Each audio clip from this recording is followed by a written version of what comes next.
சம வேலைக்கு சம ஊதியம் என்ற கோரிக்கையை வலியுறுத்தி போராட்டத்தில் ஈடுபட்ட இடைநிலை ஆசிரியர்கள் 1560 பேர் மீது வழக்கு பதிவு செய்யப்பட்டுள்ளது. சம வேலைக்கு சம ஊதியம் வழங்க வலியுறுத்தி சென்னை டிபிஐ அலுவலகத்தை முற்றுகையிட்டு ஆசிரியர்கள் போராட்டத்தில் ஈடுபட்டனர். நேற்று காலை 11 மணி அளவில் டிபிஐ வளாகம் அருகே கூடிய இடைநிலை ஆசிரியர்கள் முற்றுகை போராட்டத்தில் ஈடுபட முயன்றனர். இந்த நிலையில் இடைநிலை ஆசிரியர்கள் 1560 பேர் மீது வழக்கு பதிவு செய்யப்பட்டுள்ளது. பொது அமைதிக்கு குந்தகம் விளைவித்தல் உள்பட 3 பிரிவுகளின் கீழ் வழக்கு பதிவு செய்து நுங்கம்பாக்கம் போலீசார் விசாரணை நடத்தி வருகின்றனர்.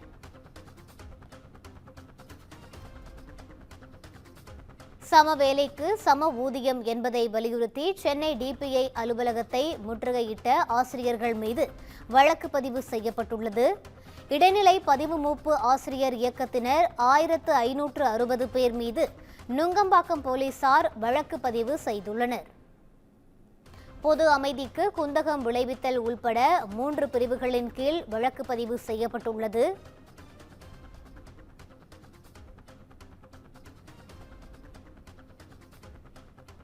சம வேலைக்கு சம ஊதியம் என்பதை வலியுறுத்தி சென்னையில் போராட்டத்தில் ஈடுபட்ட இடைநிலை ஆசிரியர்கள் 1560 பேர் மீது வழக்கு பதிவு செய்யப்பட்டுள்ளது.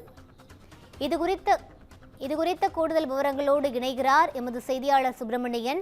வணக்கம் சுப்பிரமணியன், முழு விவரங்களை பகிரலாம்.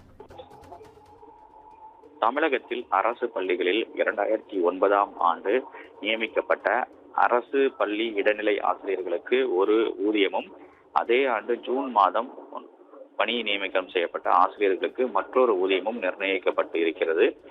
ஒரு நாள் வித்தியாசத்தின் அடிப்படையில் ஊதியத்தில் 3170 குறைந்திருக்கிறது. இதனால் சுமார் 20,000 ஆசிரியர்கள் பாதிக்கப்பட்டுள்ளதாக சங்கத்தினர் குற்றம் சாட்டியிருந்தனர். இந்த முரண்பாட்டை கலைந்து சம வேலைக்கு சம ஊதியம் வழங்க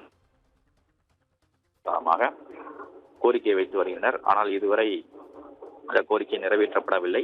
இந்த நிலையில் இந்த கோரிக்கைகளை வலியுறுத்தி நேற்று சென்னை நுங்கம்பாக்கத்தில் இருக்கக்கூடிய டிபிஐ அலுவலகத்தை முற்றுகையிட்டு இடைநிலை ஆசிரியர்கள் போராட்டத்தில் ஈடுபட்டனர். அப்போது அவர்கள் கைது செய்யப்பட்டு சமூக நலக்கூடத்தில் தங்க வைக்கப்பட்டனர். பிறகு விடுவிக்கப்பட்டனர்.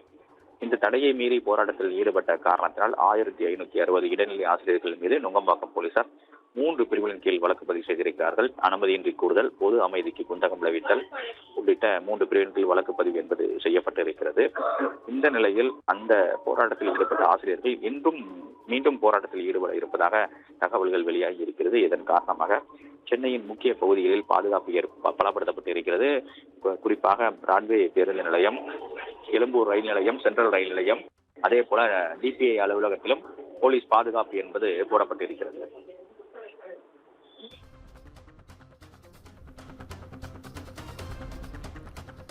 விவரங்களை வழங்கியமைக்கு நன்றி சுப்பிரமணியன்.